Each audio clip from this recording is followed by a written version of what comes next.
Jeg bygger sgu et nyt apotek. Cirkus. Du bygger et nyt cirkus? Jeg bygger et nyt cirkus. Ja. Og sådan gik det til, at de gode folk i Ammen fik deres eget cirkus.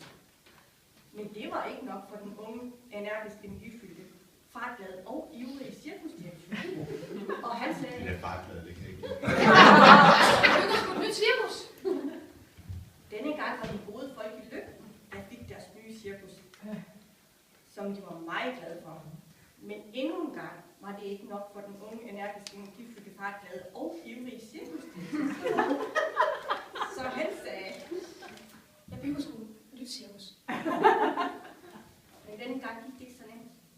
Den unge, energiske, energifyldte, fartglade og ivrige cirkusdirektør skulle finde et nyt sted, hvor han kunne sætte sit cirkustelt op. Han ledte på posthuse og fandt kun gamle bænke. De er billige. Dem kan jeg bruge. Opløftet af sit hat gik han på burgerbar for at tænke over i sin situation. Imens han sad over sin cola og tænkte, og tænkte, og tænkte, kom den lille fe Amanda flyvende hen til ham og sagde, kig ud af vinduet, da jeg svarer på din drømme.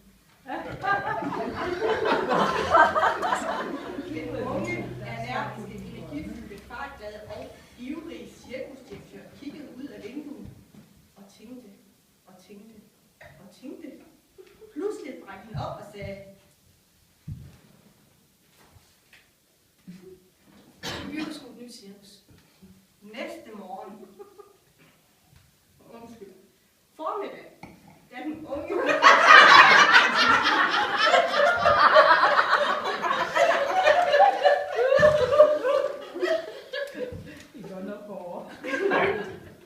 Da den unge, energiske, energifyldte, fartglade og ivrige cirkusdirektør mødte i manegen, var alle cirkusprinsesser meget spændte på, om den unge, energiske, energifyldte og ivrige, hurtigkørende cirkusdirektør havde fundet sted til deres nye cirkustelt.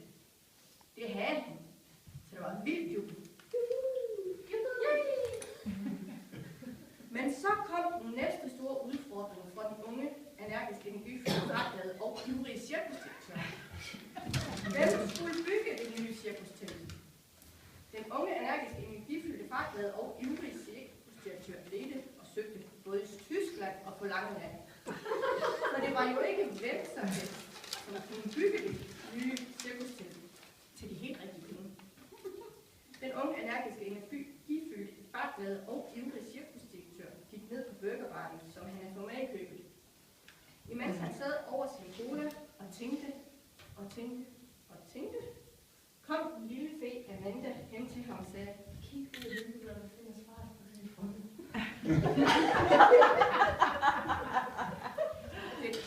Den unge, energiske, energifyldte, fartglade og ivrige cirkusdirektør kiggede ud af vinduet og så en bil fra Pig og Søn. Han sprang op og sagde, Skide godt. De skal bygge mit nye apotek. Cirkus. nu skulle man tro, at alt var godt. Men så nemt skulle det ikke være for den unge, energiske, energifyldte, fartglade og ivrige cirkusdirektør. Han kunne ikke trække de gamle cirkusheste rundt i manegen, så han sagde, Jeg bygger sgu en hestedressør.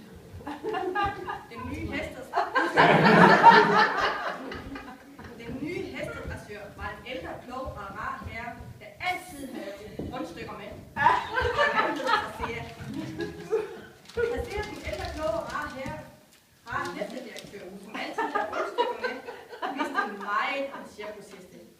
Så han gik i gang med det svære arbejde, det var at få 24 cirkusheste til at danse efter den samme melodi.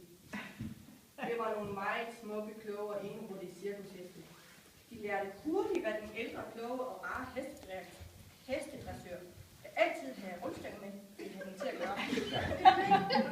Så hver gang den unge, energiske, energifyldte, fartglade og ivrige cirkusdirektør var i manegen, dansede de lige efter hans bil. Det var selv sådan, selvom der godt kunne blive lidt vanskende i krogene. Især når den unge, energiske, energifyldte, fartglade og ivrige cirkusdirektør ville som han ikke havde tænkt